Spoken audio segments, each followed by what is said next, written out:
Spain इस वक्त हालिया बरसों के सबसे बड़े मुहाजिर बहरान का सामना कर रहा है। 30 और 31 जुलाई 2026 को हज़ारों तारकीन वतन मराकश से स्पेन के इलाके सियोटा में दाखिल हुए। कई अफराद समंदर में तैरकर जबकि दीगर इनफ्लेंटेबल ट्यूब्स और लाइफ जैकेट्स की मदद से यूरोपीय सरजमीन तक पहुंचने की कोशिश करते रहे।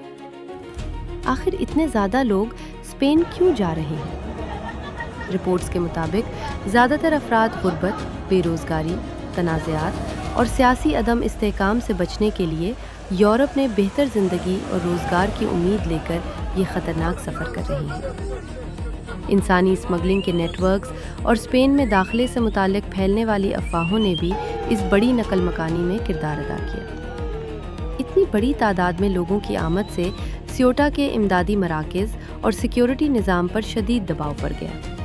हज़ारों अफराद सड़कों और अवामी मकामात पर जमा हो गए, जबकि स्पेन ने सूरत हाल पर काबू पाने के लिए इजाफी पुलिस और फ़ौज तैनात कर दी। ये बहरान कई अफराद के लिए जानलेवा भी साबित हुआ।